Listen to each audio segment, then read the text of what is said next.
Hello my dear students, कैसे हैं आप लोग। आपके अपने चैनल विजन इकोनॉमिक्स में आपका स्वागत है। क्लास आज से हम स्टार्ट कर रहे हैं सीयूटी का पीजी बैच, और इस कोर्स में आपको ए टू जेड आपके स्टडी कराऊंगा। आपके प्रीवियस ईयर के पेपर क्वेश्चंस, उनके पैटर्न क्या है, स्टेप बाय स्टेप सिलेबस के हर एक पॉइंट को कवर करेंगे। आपके लिए प्रॉपर टेस्ट सीरीज लेके आऊँगा और आपको रियल एग्ज़ाम टेस्ट भी कराऊंगा, और उसके से आपको ये पता चलेगा कि आपकी नॉलेज कितनी इन्हांस हुई और आपका स्कोर क्या आ रहा है। क्योंकि पिछले साल की जो कट ऑफ गई है बहुत ज़्यादा हाई थी, क्योंकि इतना टफ पेपर था कि 120 नंबर जिनका था आउट ऑफ 400 उन्होंने ओबीसी में कैटेगरी में एडमिशन ले लिया था। लेकिन जिनका 180 या 200 के आसपास था या 160 के आसपास था, उनको सेंट्रल यूनिवर्सिटीज़ मिला है क्लास। तो जो भी तैयारी करने वाले बच्चे हैं, जो कि पीजी की तैयारी कर रहे हैं, बहुत इजी में ना लें इसको। मैं आपको डिमोरलाइज नहीं कर रहा हूँ, जस्ट मैं एक इन्फॉर्मेशन दे रहा हूँ कि अगर वाकई में आप सीयूटी की तैयारी करना चाहते हैं तो बच्चा आज से आप गार्ड बांध लीजिए कि आपको क्या क्या करना है। पहली बात तो डेप्थ स्टडी लेना है। ऐसा नहीं कि सिर्फ ऊपर ऊपर या जर्नल पेपर पढ़ लेंगे उससे हो जाएगा, नहीं होगा, कभी नहीं होगा। हो जाएगा लेकिन आपको वो चीज़ नहीं मिलेगी जो आप सोच रहे हैं।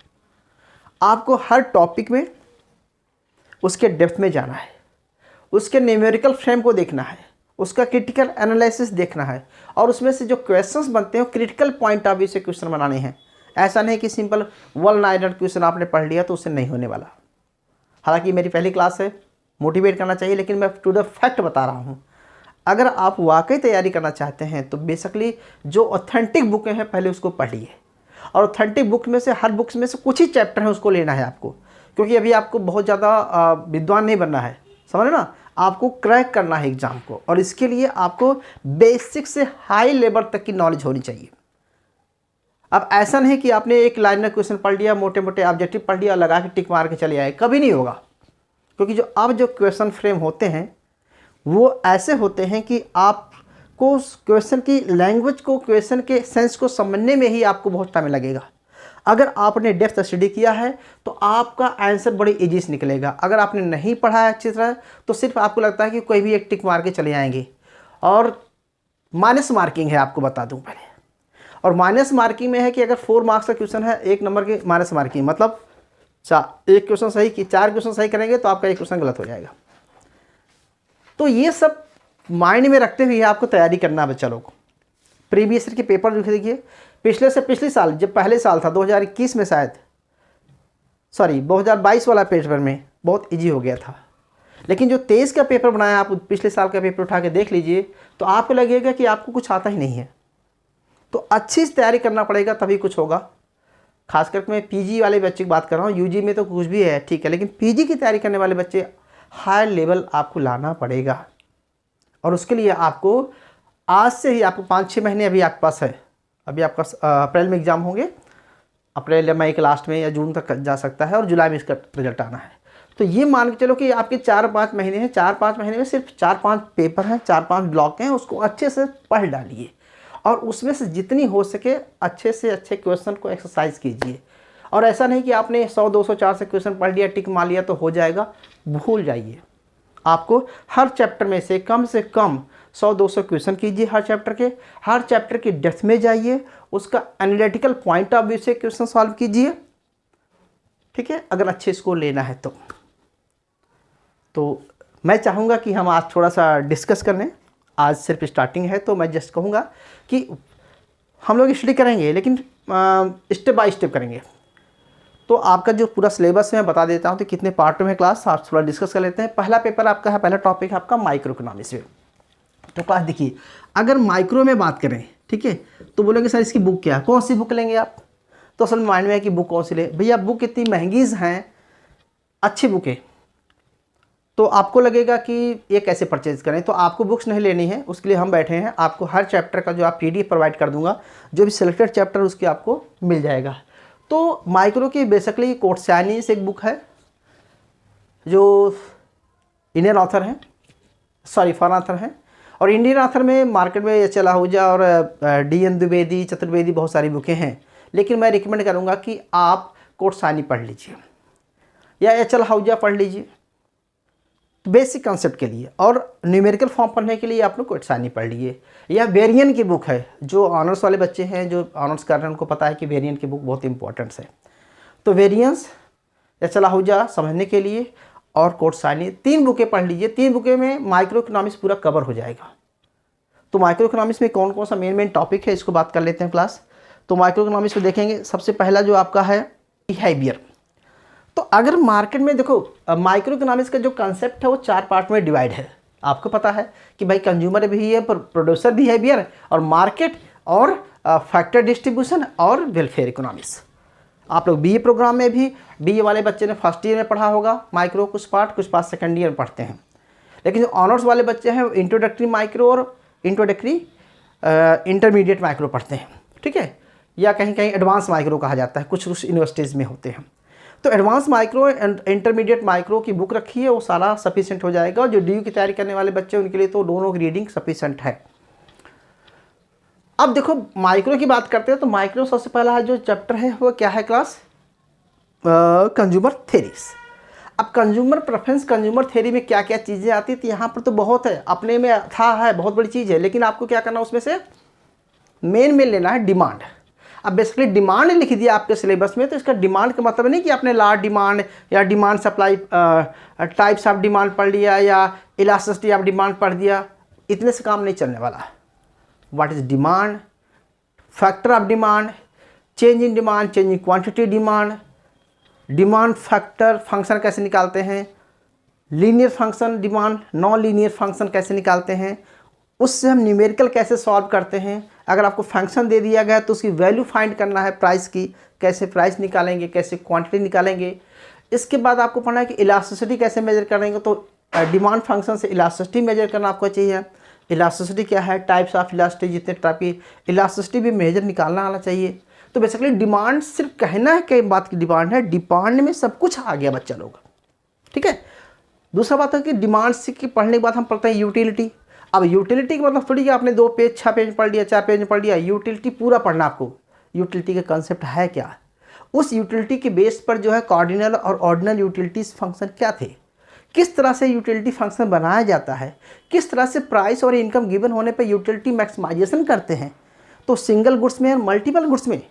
अब आप बोलेंगे सर हमने तो बहुत बेसिक पढ़ा है, बेसिक पढ़ा है, लेकिन आपको समझना चाहिए कि इसमें पर ऑर्डिनल थ्योरी, मार्शल वाली थ्योरी कहेंगे, law of diminishing marginal utility पढ़ते हैं, इसके बाद प्राइस को मार्जिनल यूटिलिटी के बराबर करते हैं। इसी तरह से हम बात करते हैं दूसरा इंडिफरेंस कर्व की बात करेंगे, जहाँ पर टू कमोडिटीज आ जाती है, हिक्स एंड लर्नर वाला।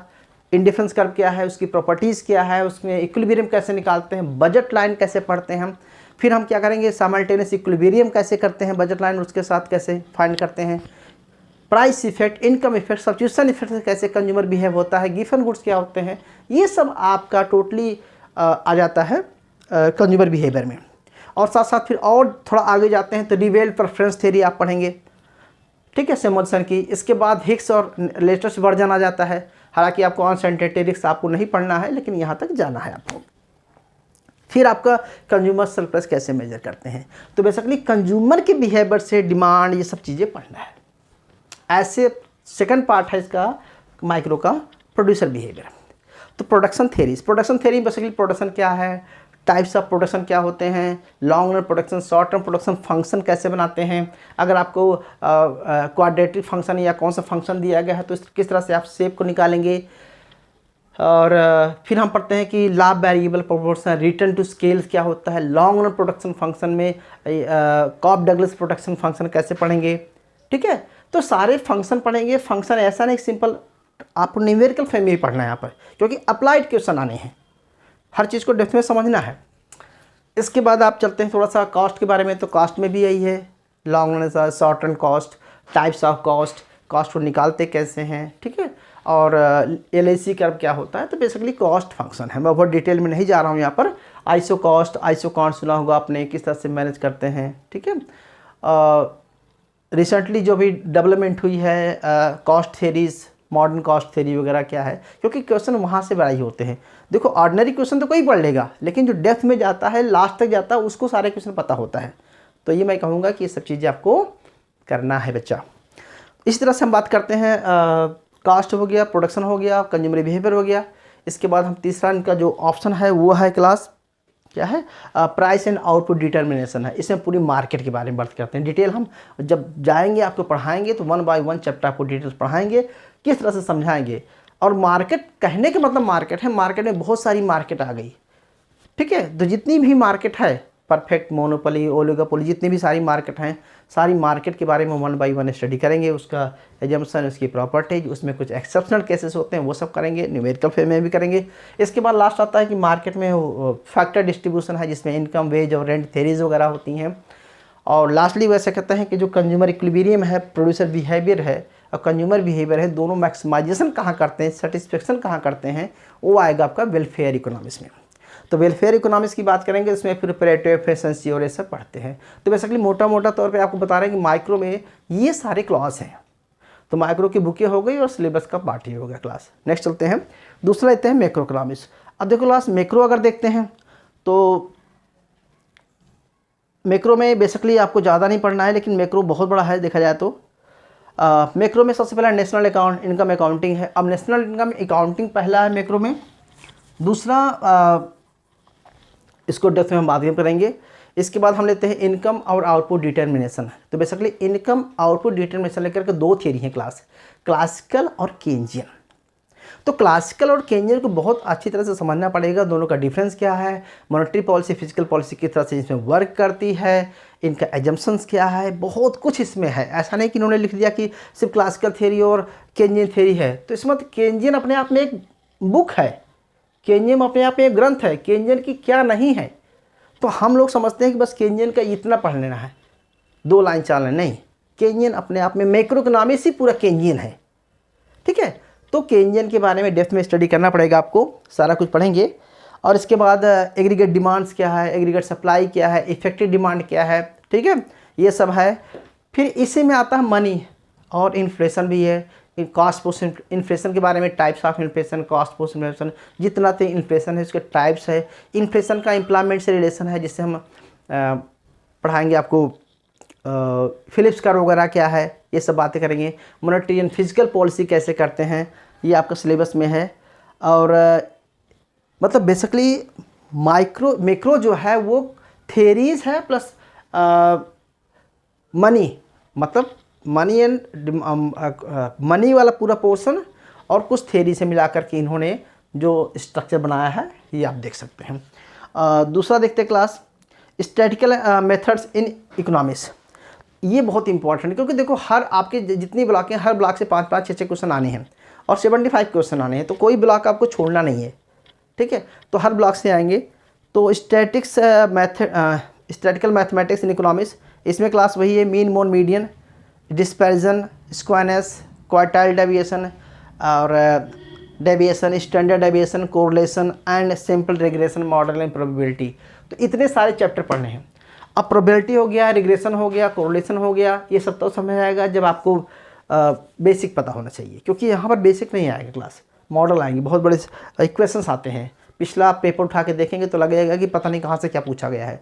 तो ये सारे चैप्टर को हमें डेप्थ में पढ़ना है और इनकी एक समझने के बाद इनमें से हमें न्यूमेरिकल भी सॉल्व करना सीखना पड़ेगा कि कैसे सॉल्व करते हैं, उसका सटीक आंसर क्या आता है।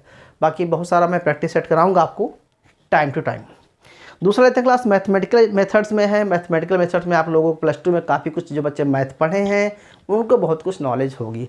और इसमें क्या है, सेट थ्योरी है क्लास, देख सकते हैं आप, और सिंगल वेरिएबल, मल्टीपल वेरिएबल है, और इक्वेशंस हैं, डिफरेंशियल इक्वेशन है, डिटरमिनेंट मैट्रिक्स है। बेसिकली मैट्रिक्स आपको आती है, लीनियर प्रोग्रामिंग आ जाए और आपका डिफरेंशियल इक्वेशंस आ जाए, ये सब चीज़ें अगर पढ़े रहेंगे तो ये पूरा स्ट्रेस। अब मैथ की बुक में आपको अभी लिंक मैं दे दूंगा, जब आपको लोग बताऊंगा तो पूरा लिस्ट बना के दे दूंगा मैथ की कौन कौन सी बुक है, जो आपको उसमें से कौन कौन से रेफ़र करना है, स्टैट्स की कौन सी बुक है वहाँ से रेफ़र करना है, और मैक्रो की, हाँ मैक्रो की बुक में भी बता दूंगा कौन सी बुकें हैं। डॉन बुश फिशर है और मैनक्यू है, ठीक है, और अब बताऊंगा आपको, कुछ अभी याद नहीं आने तो कुछ बुक है उससे आपको मैं डिटेल्स अब दे दूंगा। तो मैथ स्टैट्स हो गया, क्लास मैथ हो गया, स्टेट हो गया, माइक्रो हो गया, मैक्रो हो गया, इतने चैप्टर हो गए। अच्छा, अब बात आती है क्लास इंडियन इकोनॉमी की। तो इंडियन इकोनॉमी में बेसिकली बहुत सारा डिवाइड है। एग्रीकल्चर, इंडियन इकोनॉमी का मेन फोकस है एग्रीकल्चर।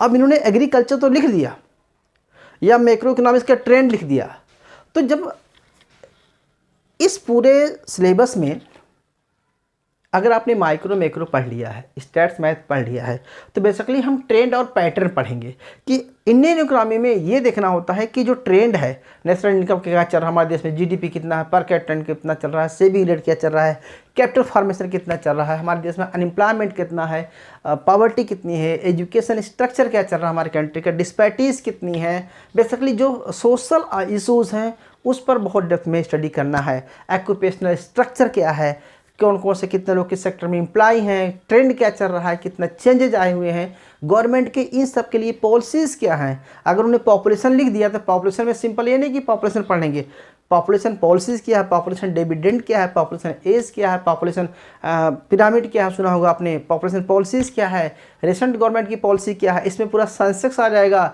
2011-2021 का क्या ट्रेंड चल रहा है, ठीक है, गवर्नमेंट अभी कौन कौन से इनिशिएटिव ले रही है, इस तरह से पॉवर्टी के बारे में, इसी तरह से अनएम्प्लॉयमेंट के बारे में, make in India, skill India, startup India, जितने भर के प्रोग्राम अडॉप्ट किए गए हैं एम्प्लॉयमेंट को लेकर के, ऑक्यूपेशन स्ट्रक्चर को लेकर के, ये सब आपको पढ़ना है। ऐसा नहीं कि सिर्फ इन्होंने लिख दिया ऑक्यूपेशन स्ट्रक्चर तो हो गया भैया, हमने नोट कर लिया कि एग्रीकल्चर कितने काम करते हैं, इससे नहीं होगा। फर्क बता रहा हूँ आपको, डेप्थ में जा करके इसको एनालिसिस करना पड़ेगा और चीज़ों को समझे रहेंगे तब भी आप अच्छे से कर पाएंगे। अदरवाइज़ क्या होगा, क्वेश्चंस जो है असर्टेन रीजन सुना होगा आपने, ऊपर देता है कथन, नीचे देता है रीजन, फिर लिखता है ए सही है, बी सही है, दोनों सही है, नहीं सही है, एक भी नहीं सही है, कथन की पूर्ति करता है। ऐसे क्वेश्चन में क्या होगा, आपको कुछ समझ नहीं आएगा, फिर बोलोगे चलो भैया एक टिक मार दो चले जाते हो, उससे नहीं होना है। If you have a proper knowledge on the subject तभी आप उस चैप्टर को अच्छे से कर सकते हैं। तो आपको चैप्टर में डेप्थ में जाने के लिए भैया आपको अच्छी बुकें पढ़ना पड़ेगा। सर अब बताइए इंडियन इकोनॉमी कौन सी बुकें हैं, तो मैं कहूँगा भैया मार्केट में 4-5 बुकें हैं, जैसे मिश्रापुरी है इंडियन इकोनॉमी, R.K. सुंदरम है, और आपका प्रत्युत्तर दर्पण है, सुना होगा आपने। लेकिन इन सबसे हट करके गवर्नमेंट का जो आता है इकोनॉमिक सर्वे सुना होगा आपने, इकोनॉमिक रिव्यू सुना होगा आपने, स्टैटिस्टिकल पैनोरमा है, और दुनिया भर की परीक्षा वाणी है, दुनिया भर की मैगजीनें निकलती रहती हैं। तो इन सबको आपको करंट अपडेट होते रहना पड़ेगा। बाकी मेरा काम है, I will provide you proper details and chapter wise आपको मैं दूंगा, हर चैप्टर वाइज डिटेल्स दूंगा, हर चैप्टर वाइज क्वेश्चन भी दूंगा, समरी कराऊंगा, बहुत कुछ, ये मेरा काम है, बस आपको पढ़ना है बेटा जी। अगला देखते हैं, अगला एग्रीकल्चर है। अब एग्रीकल्चर लिख दिया तो agriculture price policy, agriculture land reform, agriculture trend pattern, agriculture marketing, agriculture labour, agriculture irrigations, agriculture का जीडीपी में role, agriculture employment, whatever you can say, agriculture bills, कोई भी चीज़ है जो एग्रीकल्चर जुड़ी हुई है, पूरा एग्रीकल्चर की बुक है। अब एग्रीकल्चर आप कई कॉलेज कई यूनिवर्सिटी में अलग अलग पेपर पढ़ाया जाता है एग्रीकल्चर इकोनॉमिक्स का, उसमें से अच्छी बुक देखिए और उसमें से कुछ कुछ चैप्टर हैं जो ले लीजिए, लेकिन करंट का ट्रेंड पैटर्न को भी आपको फॉलो करना पड़ेगा, जानना पड़ेगा, ठीक है। तो ये होगा। दूसरी बात आता है इंडस्ट्री, इंडस्ट्री के बारे में भी वही है, इंडस्ट्रियलाइजेशन क्या है, डिजिटलाइजेशन क्या है, आप देख सकते हैं कि इंटरप्रेन्योरशिप स्ट्रक्चर क्या चल रहा है, इंडस्ट्रियलाइजेशन स्ट्रक्चर क्या चल रहा है। इसमें हम बेसिकली हम small scale industry, large industry पढ़ेंगे, स्मॉल स्केल इंडस्ट्री की इंपॉर्टेंस क्या है, उसमें क्या प्रॉब्लम है, अभी एक्ट कौन कौन से बने हुए हैं, डिसइन्वेस्टमेंट पॉलिसी क्या है, प्राइवेटाइजेशन क्या है, जितने चीज़ें आ रही हैं, न्यू इंडस्ट्रियल पॉलिसीज़ क्या है, उसके नॉर्म्स क्या हैं, रिसेंटली कौन से चेंजेस किए गए हैं, बेसिकली ये सारा हमें क्लास पढ़ना है, ठीक है। और इसके बाद हम कुछ स्टेट रिलेशन पढ़ेंगे, स्टेट और सेंटर का क्या रिलेशन है, इसमें फाइनेंशियल कमीशन पढ़ेंगे, वित्त आयोग पढ़ेंगे, सुना होगा आपने, स्टेट से कितना कंट्री को पैसा स्टेट को जाता है, स्टेट से कितना पैसा आता है। आपने कुछ वर्ड सुने होंगे, हॉरिजॉन्टल बैलेंसेस और इम्बैलेंसेस, वर्टिकल इम्बैलेंसेस, ये सब क्या है, किस तरह से नीति आयोग काम करता है, किस तरह से फंड को कलेक्ट करता है, ये सब आपको एक स्टेट का क्या रिलेशन है, ये सब पढ़ना है। इसके बाद कुछ और देखेंगे कि पब्लिक इकोनॉमिक्स का कुछ पोर्शन है। पब्लिक इकोनॉमिक्स बेसिकली हम पढ़ते हैं क्या है, पब्लिक इकोनॉमिक्स मतलब पब्लिक फाइनेंस है क्या। बेसिकली एक पेपर है, इसमें से कुछ चैप्टर दिया गया है, लेकिन ये पूरे देखा जाए तो बुक है क्लास, जिसमें क्या पढ़ना है, पॉलिसी में private public goods, private goods क्या होते हैं, मार्केट एक्सटर्नलिटीज़ क्या होती है, किस तरह से गवर्नमेंट बजट डिफिसिट होता है तो घाटे का बजट कैसे बनता है, बजट डेप्ट क्या होती है, फिजिकल फेडरेशन क्या है, ठीक है, और गवर्नमेंट का टैक्सेशन क्या है, स्ट्रक्चर क्या है, गवर्नमेंट का एक्सपेंडिचर क्या है, किस तरह से गवर्नमेंट टैक्स कलेक्टती है, टैक्स इंसिडेंस क्या होता है, टैक्स बर्डन क्या होता है, इन सब चैप्टर को अच्छे से करना पड़ेगा, ठीक है। और इसके बाद लास्ट आता है, lastly not list, international trade. International trade basically देखो लिखा हुआ है, एडम स्मिथ थ्योरी है, रिकार्डो थ्योरी है, और न्यू ट्रेड थ्योरी लिख दिया है इसने क्लास। तो देखो आपने तो 2 थ्योरी पढ़ी होगी बीए में, comparative cost advantage, absolute advantage, और थर्ड ईयर जाकर के एचओ थ्योरी पढ़ा होगा, हैक्सल होल्डिंग का मॉडर्न थ्योरी आप, लेकिन अभी न्यू ट्रेड थ्योरी लिख दिया, इसमें कम से कम 10 थ्योरी है क्लास। और पिछला जो क्लास पूछा था रियल ट्रेड, कई ऐसे क्वेश्चन पूछे थे जो उससे पूछे थे न्यू ट्रेड थ्योरी से, तो न्यू ट्रेड थ्योरी क्या है वो सब पढ़ाऊंगा। तो अब इंटरनेशनल ट्रेड की कौन सी बुक है, पब्लिक फाइनेंस की कौन बुक है, ये सब बुक्स की लिस्ट मैं आप लोगों को प्रोवाइड कर दूंगा, कौन कौन से लेना है, किस किस चैप्टर लेना, और अगर ना ले सके तो मत लेना, मैं आप लोगों के लिए मैनेज करूंगा प्रॉपर जो है हर एक चैप्टर का पीडीएफ बना करके आप लोगों को अवेलेबल कराऊंगा, ठीक है। तो ये तो क्लास रही बात मेरी सिंपल क्या कि भैया कैसे पढ़ना है, पेपर कैसे आते हैं, स्ट्रक्चर क्या है, और सिलेबस में क्या क्या है, और कौन कौन सी बुकें पढ़ना है। अगर किसी को कुछ कहना है तो कहिए, वेट करते हैं, कुछ पूछिए या आप